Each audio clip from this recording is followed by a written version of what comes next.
Bonjour et bienvenue sur notre chaîne. Avez-vous déjà eu l'impression de n'être qu'une ombre, un murmure silencieux dans une maison que vous avez pourtant bâtie avec amour? Vous êtes-vous déjà senti invisible, perdu au sein d'une famille où vos sacrifices semblent aussi naturels que l'air que l'on respire? Aujourd'hui, je veux vous raconter une histoire, celle de Marie. Une femme qui a été méprisée, oubliée dans son propre foyer, mais qui a redécouvert sa véritable valeur. Cette histoire nous rappelle que notre valeur ne dépend jamais de l'approbation des autres. Avant de commencer, dites-moi d'où vous nous écoutez. J'aimerais beaucoup savoir quel âge vous avez et où vous vous trouvez en ce moment. Laissez un commentaire, je suis curieuse de vous lire. Laissez-moi vous ramener au moment précis où tout a commencé. C'était un mardi après-midi dans le silence d'une chambre d'hôpital parisienne, seulement troublée par le bip régulier du moniteur cardiaque à côté de mon lit. Les néons au plafond bourdonnaient ce genre de son qu'on ne remarque pas au début, mais qui devient assourdissant quand on est seul, éveillé et vulnérable. Je venais de sortir d'une opération. Rien de trop grave, mais suffisamment sérieux pour que les médecins m'annoncent une convalescence longue, nécessitant de l'aide. Et je pensais, non, j'étais certaine que cette aide viendrait de ma fille Sophie. Elle est mon unique enfant, celle pour qui j'ai consacré ma vie. L'infirmière venait de partir après avoir vérifié mes constantes. Elle était douce, mais sa garde se terminait bientôt et je redoutais le silence qui allait suivre son départ. Mes mains encore faibles et tremblantes à cause de l'anesthésie se sont saisies du téléphone posé sur la table de chevet. Mon cœur s'est emballé non pas de douleur, mais à l'idée d'entendre la voix de ma fille. Rien que cela aurait dû être un réconfort suffisant. Elle a répondu à la 3e sonnerie. Oui, dit-elle d'une voix sèche, pressée, comme si je la dérangeais. J'ai dégluti difficilement. Bonjour ma chérie, c'est maman. Je sors juste de la chirurgie. Je me demandais si tu pouvais passer ce soir. Peut être m'aider pour le dîner. Je ne pense pas que j'arriverai à me nourrir seule pour l'instant. Un silence s'installa. Juste le bruit lointain de touches de clavier en arrière-plan. Son travail peut être. Ou son téléphone, puis un soupir. Maman, je suis débordée. Appelle quelqu'un d'autre pour te donner à manger. Je n'ai pas le temps pour ça maintenant. Ces mots n'étaient pas criés, le ton n'était pas cruel, mais il était froid. Si froid qu'il a coupé plus profondément que n'importe quel scalpel. Je suis restée figée, serrant le combiné plus fort. Appeler quelqu'un d'autre, ai-je répété ma voix, à peine un murmure. Oui, a-t-elle dit. Peut être une voisine ou commande quelque chose. Je ne peux pas tout laisser tomber pour toi à chaque fois. J'ai ma propre vie, je prendrai des nouvelles plus tard. Et sur ces mots, elle a raccroché. Le bip du moniteur m'a semblé soudainement plus fort, le bourdonnement des néons plus agressif. Je fixais le téléphone, le tenant toujours contre mon oreille, même si la ligne était morte. Commander quelque chose. Appeler quelqu'un d'autre. Je venais de subir une opération. Mes jambes me semblaient appartenir à une autre personne et mon corps était douloureux à chaque respiration. La seule personne sur qui je pensais pouvoir compter, la seule qui aurait dû être là, venait de me dire que je ne valais pas son temps. J'ai reposé le téléphone avec des mains tremblantes. Ma poitrine s'est serrée, pas seulement à cause de la chirurgie, mais à cause de quelque chose de plus lourd, de plus creux. Ce genre de vide que seule la trahison peut laisser. L'infirmière est revenue quelques minutes plus tard pour ajuster ma couverture. Elle a remarqué les larmes qui coulaient sur mon visage. Vous avez mal, Madame Marie m'a-t-elle demandé doucement. Oui, ai-je murmuré, mais ce n'était pas le genre de douleur qu'elle pouvait soigner avec des médicaments. J'ai essayé de le cacher, de minimiser.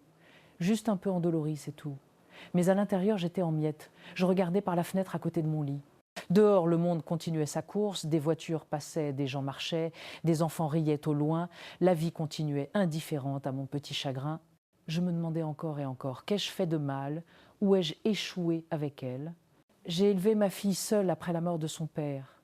Je lui ai tout donné. Comment pouvait-elle m'abandonner ainsi alors que tout ce dont j'avais besoin était un simple repas et un peu de compagnie? L'infirmière m'a tapoté la main gentiment, mais elle avait d'autres patients. Bientôt, je fus de nouveau seule, la chambre m'engloutissant dans le silence. Et dans ce silence, j'ai fait quelque chose que je n'avais pas fait depuis des années. J'ai prié. J'ai prié pour avoir de la force, pour un signe, pour n'importe quoi qui me rappellerait que je n'étais pas complètement invisible. À ce moment-là, je ne savais pas que la réponse à cette prière était déjà en chemin, enveloppée dans des fleurs et scellée par un mot que je n'oublierai jamais. Allongée dans ce lit d'hôpital, l'air stérile m'oppressant et l'écho des mots de ma fille résonnant encore dans ma tête, je ne pouvais m'empêcher de dériver vers le passé. Les souvenirs ont cette façon de s'infiltrer dans les moments de silence. Certains sont chaleureux, d'autres assez vifs pour rouvrir d'anciennes blessures. Quand mon mari est mort, ma fille n'avait que 8 ans. Je me souviens de ce jour comme si c'était hier. Le coup à la porte de notre appartement haussmannien, les visages solennels, la façon dont le monde semblait s'effondrer en un instant. Je me suis retrouvée seule, avec une enfant qui me regardait avec de grands yeux remplis de larmes, demandant si papa rentrerait pour le dîner. Je lui ai promis que nous nous en sortirions, même si à l'intérieur j'étais terrifiée. À l'époque, je travaillais dans une petite bibliothèque municipale le jour et je nettoyais des bureaux la nuit. Je me souviens de m'être traînée d'un travail à l'autre, épuisée jusqu'à l'os. Mais la pensée de ma fille dormant paisiblement le ventre plein me donnait la force de continuer. J'ai renoncé au petit luxe, aux vêtements neufs, aux sorties, même au rêve de reprendre mes propres études. Chaque centime que je gagnais était consacré à la nourriture, aux fournitures scolaires et au loyer. Et quand elle a grandi, j'ai vendu l'alliance de mon mariage, le dernier bijou de valeur que je possédais pour payer ses manuels universitaires. Je peux encore voir les mains du bijoutier la peser et la façon dont mon cœur s'est serré quand il m'a tendu l'argent. Ce n'était pas assez pour tout couvrir, mais ça aidait. Je me disais que ça en valait la peine, qu'un jour elle regarderait en arrière et saurait à quel point je l'aimais, qu'un jour elle dirait « Merci maman, tu m'as tout donné ». Mais quelque part en chemin, la complicité que nous partagions a commencé à s'effilocher. Au lycée, elle a commencé à passer plus de temps avec ses amis qu'à la maison, c'est normal, me disais-je. Tous les adolescents ont besoin d'espace, mais l'espace n'a cessé de grandir. Quand elle est partie à l'université, nos appels se sont transformés en brèves, mis au point plus sur ses cours, ses amis, ses projets que sur nous. Cela ne me dérangeait pas, j'étais fière d'elle. Mais parfois, quand le téléphone se taisait, je m'asseyais dans l'appartement silencieux et je me demandais si je lui manquais un peu. Puis est venu l'âge adulte. Elle s'est mariée, a eu ses propres enfants et chaque année qui passait, je semblais descendre un peu plus bas sur sa liste de priorités. Les visites pour les fêtes de fin d'année sont devenues optionnelles, les appels se sont transformés en textos rapides. « Occupé maman, on se parle plus tard, je ne peux pas venir, les enfants ont foot ». Je me souviens encore du dernier réveillon de Noël. J'avais passé 2 jours à cuisiner, déterminée à ce que tout soit parfait. Sa dinde au marron préférée, la bûche au chocolat qu'elle me réclamait quand elle était petite. Quand elle est arrivée, elle a à peine touché à son assiette. Elle a passé la majeure partie de la soirée à faire défiler son téléphone, montrant des photos de ses enfants à tout le monde, mais m'adressant à peine un regard. Quand je lui ai demandé si elle voulait emporter des restes, elle a agité la main et a dit « Non merci maman, on prendra quelque chose sur le chemin du retour ». Je suis restée sur le seuil de la porte, regardant sa voiture s'éloigner, serrant les boîtes que j'avais remplies d'amour et d'espoir. Et à ce moment-là, je me suis sentie comme une vieille obligation dont elle ne pouvait se débarrasser assez vite. Et me voilà convalescente, le corps recousu et l'âme meurtrie, et la même fille pour qui j'avais donné ma vie m'avait dit d'appeler quelqu'un d'autre. L'amertume était profonde, mais la culpabilité aussi, car autant ces mots me blessaient, une partie de moi la défendait encore. Elle est occupée, me disais-je. Elle a sa propre vie, ses propres enfants, ses propres responsabilités. Peut être que j'en demande trop, peut être que le problème c'est moi. Mais une autre partie de moi, la plus silencieuse, celle que je faisais taire d'habitude, murmurait « Tu méritais mieux, tu le mérites toujours ». L'infirmière a de nouveau jeté un coup d'œil, vérifiant ma perfusion. « Vous vous sentirez plus forte demain à thé », elle dit avec un sourire bienveillant. Mais tout ce que je ressentais, c'était une plus grande faiblesse. Physiquement, oui, mais surtout émotionnellement. Alors que la nuit tombait et que l'hôpital devenait plus calme, j'ai de nouveau laissé les larmes couler. Pas de sanglots bruyants, mais des ruisseaux silencieux qui trempaient l'oreiller sous ma joue. Mon cœur rejouait chaque sacrifice que j'avais fait, chaque moment où je l'avais choisi au lieu de moi-même. Et je me demandais si elle s'en souvenait. Si elle se souvenait des nuits où je veillais pour coudre ses costumes de carnaval à la main, si elle se souvenait des matins où je sautais le petit déjeuner pour qu'elle ait de l'argent pour la cantine, si elle se souvenait de la façon dont j'avais applaudi le plus fort à sa remise de diplôme, même si j'avais dû emprunter une robe juste pour être présentable. Je me demandais si tous ces moments s'étaient estompés pour elle comme de vieilles photographies rangées dans un tiroir. Je ne savais pas alors que quelqu'un d'autre, quelqu'un que j'avais presque oublié, avait gardé sa propre photographie de moi, un souvenir dont j'ignorais même l'importance.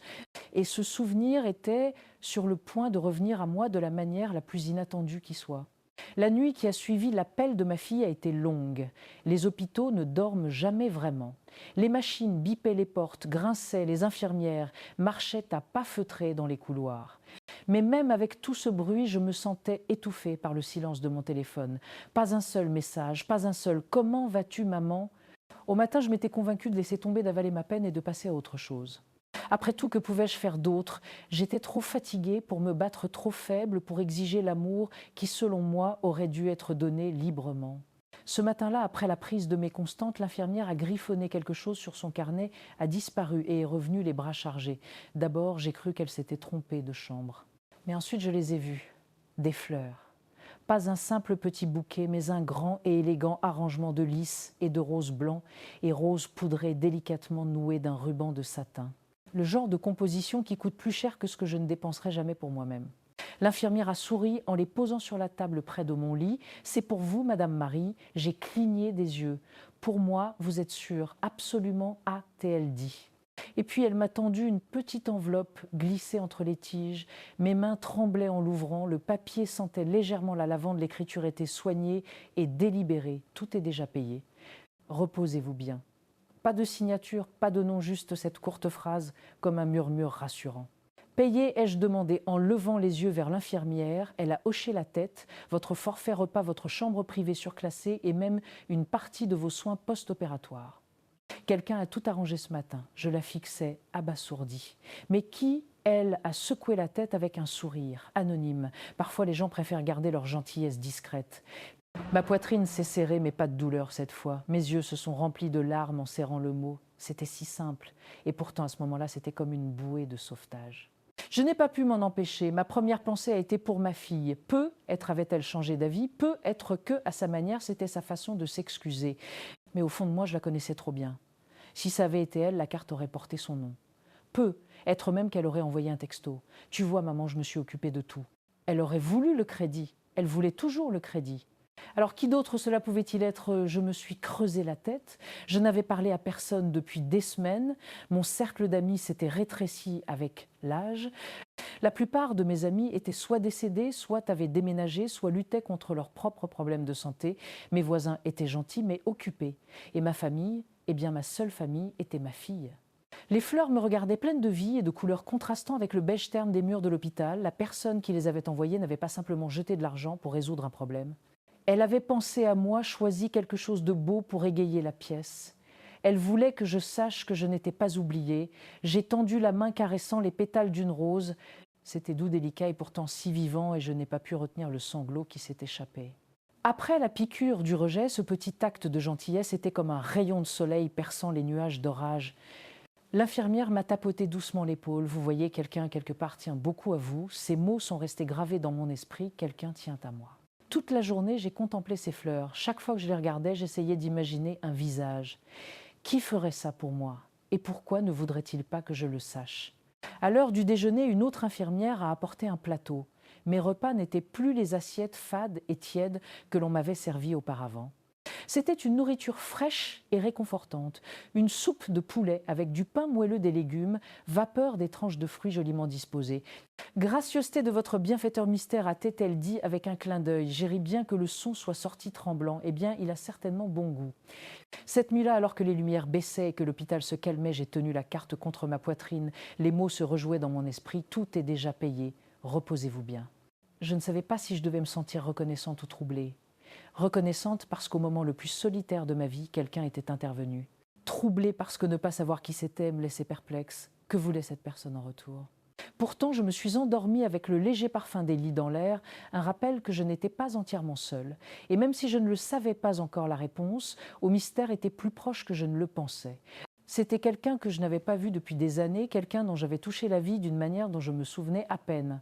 Le lendemain matin, je fus réveillée par le bruit de pas feutrés devant ma chambre. L'infirmière passa la tête, son carnet à la main, mais cette fois, son expression était différente, presque amusée.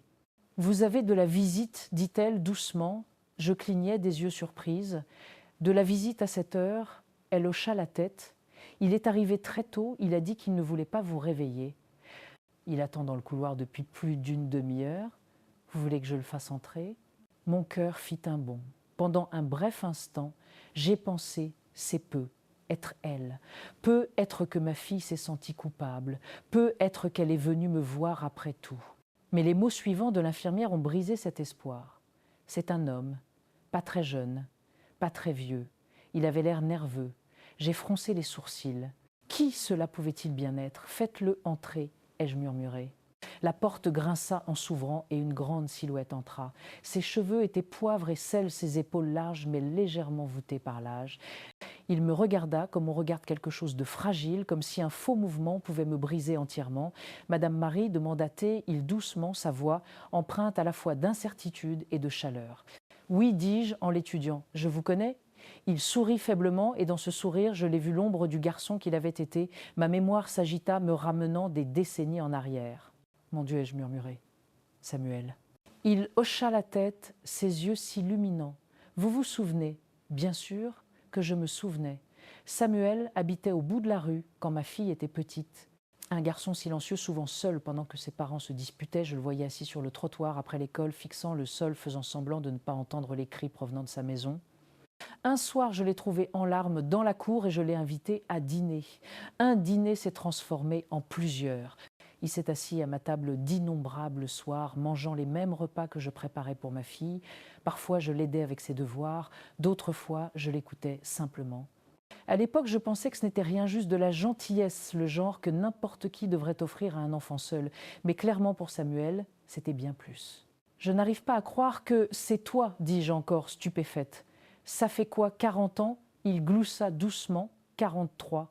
Je ne vous ai jamais oublié. » Vous avez été la première personne à me faire sentir que j'avais ma place quelque part, que je comptais. Les larmes me montèrent aux yeux. « Samuel, tu n'avais pas à faire ça. » J'ai fait un geste vers les fleurs, le mot « les repas ». C'était toi, il hocha la tête fermement. Oui.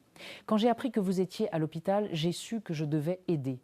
Je vous dois plus que je ne pourrai jamais rembourser.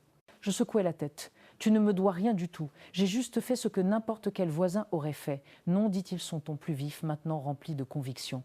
Vous avez fait ce que personne d'autre n'a fait. Vous m'avez nourri quand mes propres parents oubliaient. Vous m'avez donné de la chaleur quand ma propre maison était froide. Et quand j'ai finalement trouvé le courage de quitter cette maison, c'est grâce à la force que vous m'avez donnée. J'étais sans voix. Je n'avais jamais imaginé que ces petits gestes, servir une assiette de plus, offrir un mot gentil, auraient un écho si lointain dans le futur. J'ai construit une belle vie maintenant, a-t-il poursuivi. Je dirige ma propre entreprise.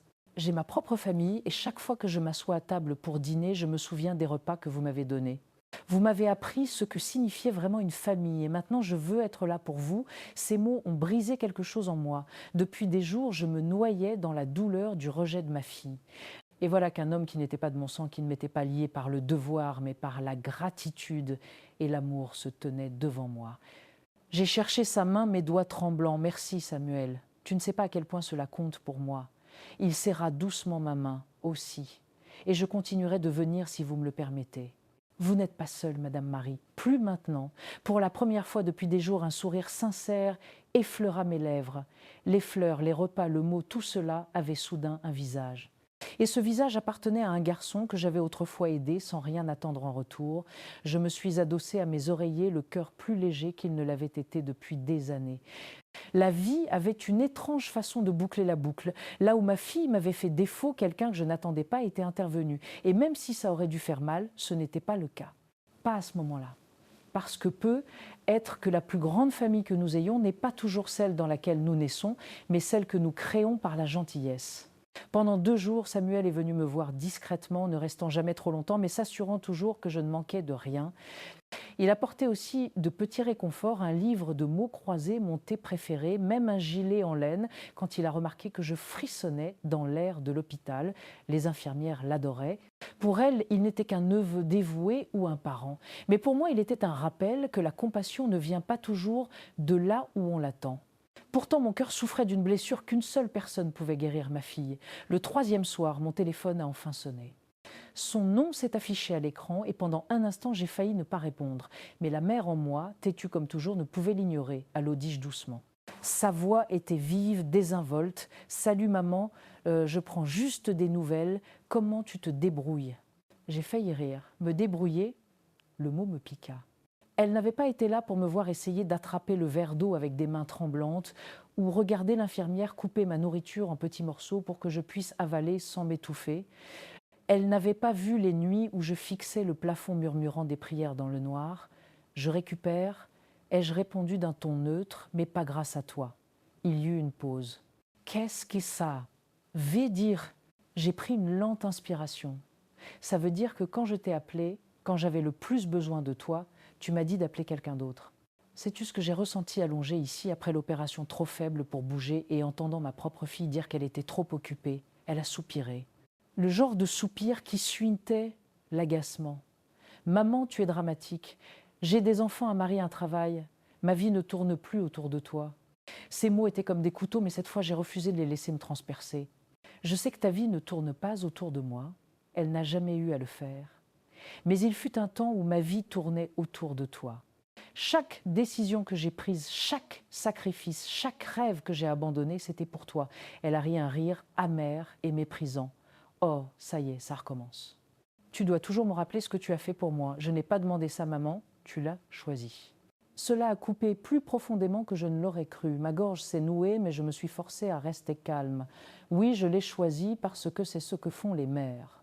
Nous choisissons nos enfants avant nous-mêmes, nous choisissons de veiller toute la nuit pour coudre des costumes, nous choisissons de sauter des repas pour qu'ils puissent manger, nous choisissons de vendre le dernier bijou que nous avons pour qu'ils aient des livres pour leurs études. J'ai tout choisi et je le referai.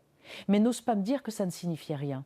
Pour la première fois, elle est restée silencieuse. J'ai continué, ma voix tremblant maintenant de douleur et de force. Sais-tu qui a été là pour moi? Sais-tu qui s'est assuré que j'ai des fleurs près de mon lit, des repas chauds sur mon plateau, mes soins entièrement payés? Silence à nouveau. Puis d'un ton presque moqueur, elle a demandé « Tu veux dire, Samuel, j'ai vu quelque chose sur lui sur Facebook, tu me dis que c'est lui qui s'occupe de toi ?» Oui, ai-je dit fermement. Le garçon qui s'asseyait à ma table parce que ses parents se disputaient trop pour se souvenir qu'il existait. Le garçon que j'ai aidé avec ses devoirs, que j'ai nourri et traité comme ma famille. C'est un homme maintenant avec une famille et sa propre entreprise.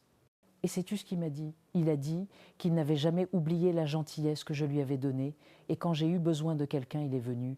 J'ai laissé cela en suspens. Pendant ce temps, ma propre fille me disait de commander à emporter. Son souffle s'est coupé. « Maman, ce n'est pas juste. » Non l'ai-je interrompu, ma voix tranchante mais stable. « Ce qui n'est pas juste, c'est la façon dont tu m'as oublié. La façon dont tu me traites comme une obligation, un fardeau. Je ne t'ai pas appelé pour te demander de l'argent ou du temps. Je t'ai appelé parce que je voulais ma fille, parce que je pensais que l'amour signifiait encore quelque chose. » Pendant un moment, j'ai cru l'entendre renifler. Ou peut être que c'était juste des grésillements sur la ligne. Finalement, elle a marmonné « Je suis désolée, maman. C'est juste que je ne peux pas toujours être là. Je n'ai pas besoin de toi toujours. » ai-je murmuré. « J'avais juste besoin de toi une fois et tu n'étais pas là. » La ligne est redevenue silencieuse avant qu'elle ne dise enfin « J'essaierai de passer ce week-end. » Mais quelque chose en moi avait changé. Je ne m'accrochais plus à ses paroles comme à une bouée de sauvetage. Je ne mendiais plus les miettes de son attention. Parce que j'avais déjà appris que l'amour, lorsqu'il est forcé, ressemble à de la pitié et je ne voulais plus de pitié. Quand l'appel s'est terminé, je me suis adossée à mes oreillers, les yeux fixés sur les fleurs que Samuel avait envoyées. Leur couleur brillait dans la pénombre de l'hôpital, un symbole de la vérité que j'avais finalement acceptée. Parfois des étrangers deviennent une famille et parfois la famille devient des étrangers. Le week-end est arrivé, puis est reparti et ma fille n'est jamais venue. Même pas un appel téléphonique cette fois. Une partie de moi s'y attendait. Mais il y avait toujours cette petite lueur d'espoir en moi que peu, être juste peu, être elle tiendrait sa parole. Quand cet espoir s'est éteint, je n'ai pas pleuré, pas comme avant. Parce qu'à ce moment-là, quelque chose en moi avait déjà commencé à changer. Samuel a tenu sa promesse. Il est venu chaque matin, parfois avec du café, parfois avec des fruits, parfois juste pour s'asseoir avec moi et parler. Sa présence comblait un vide qui était là depuis des années. Il ne me traitait pas comme un fardeau ou une obligation, il me traitait comme quelqu'un qui comptait, et cela plus que les fleurs ou les repas me donnaient de la force. Un matin, alors que je sirotais le thé qu'il avait apporté, j'ai aperçu mon reflet dans le petit miroir de l'autre côté de la pièce. Mes cheveux étaient fins et gris. Mon visage était marqué par les rides de l'âge et de l'inquiétude. Mais pour la première fois depuis longtemps, je n'ai pas seulement vu une vieille femme attendant que les autres se souviennent d'elle. J'ai vu quelqu'un qui avait survécu, quelqu'un qui avait donné de l'amour. Et maintenant, après toutes ces années, cet amour revenait enfin vers moi. Cela m'a frappée à ce moment-là. Je m'étais accrochée si fort à l'idée que ma fille devait être la seule à m'aimer que je n'avais pas remarqué les autres façons dont l'amour m'avait déjà trouvée. Les infirmières qui passaient dans ma chambre, même quand ce n'était pas leur tour, juste pour voir si j'avais besoin de quelque chose. Samuel qui réorganisait son emploi du temps chargé pour s'assurer que je ne mange jamais seule. Même le gentil agent d'entretien qui sifflotait de vieilles chansons en nettoyant mon sol, me faisant sourire au milieu de longues nuits solitaires. Il me rappelait que la famille n'est pas toujours une question de sang. Parfois, c'est une question de choix de qui est là quand ça compte le plus. Après une semaine, les médecins ont finalement dit que j'étais assez forte pour rentrer chez moi. Samuel a insisté pour me conduire. J'ai essayé de protester. Les vieilles habitudes ont la vie dure, mais il a ri. Vous ne me laissiez pas rentrer seule quand j'étais enfant. Vous n'allez pas rentrer seule maintenant. Quand nous sommes arrivés dans l'allée de ma maison, j'ai ressenti un mélange de soulagement et d'appréhension. La maison était la même que je l'avais laissée.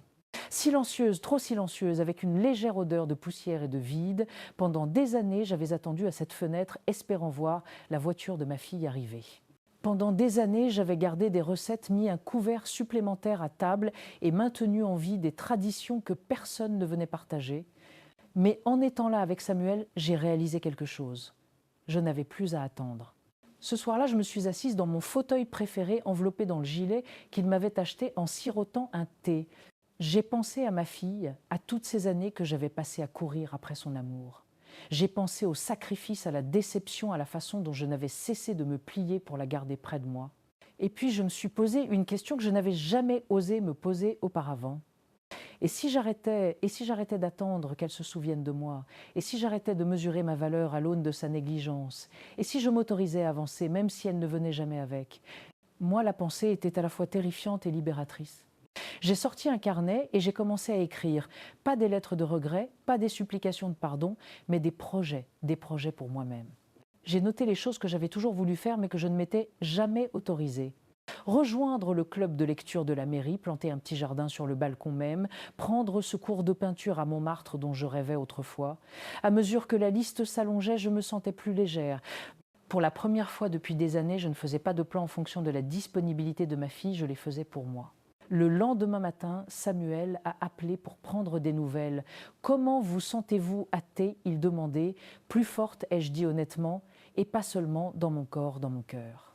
Il y eut une pause, puis son rire chaleureux. Voilà la Marie dont je me souviens. Après avoir raccroché, j'ai regardé mon petit appartement. Ce n'était pas grand-chose, mais c'était à moi. Et j'ai réalisé que même si ma fille ne franchissait plus jamais cette porte, je m'en sortirais. Parce que la gentillesse a une façon de revenir parfois par les personnes les plus inattendues. J'avais passé si longtemps à croire que j'étais invisible, mais je ne l'étais pas. Pas pour Samuel, pas pour les gens qui avaient choisi de me voir. Et au fil des jours, j'ai commencé à me voir moi-même aussi. Vous savez, j'ai cru un jour que toute ma valeur dépendait du fait que ma fille se souvienne de moi. Je pensais que l'amour devait venir du sang, sinon il n'était pas réel. Mais ce voyage, cette opération, ce silence et cette gentillesse inattendue m'ont appris le contraire. La famille, ce n'est pas toujours ceux qui partagent votre nom. Parfois, c'est le garçon que vous avez autrefois nourri et qui devient un homme qui ne vous laissera pas affronter la vie seule. Parfois, c'est l'infirmière qui prend de vos nouvelles après ses heures de service ou le voisin qui vous offre un sourire chaleureux. Et parfois, c'est vous-même qui décidez enfin que vous comptez assez pour vivre pleinement.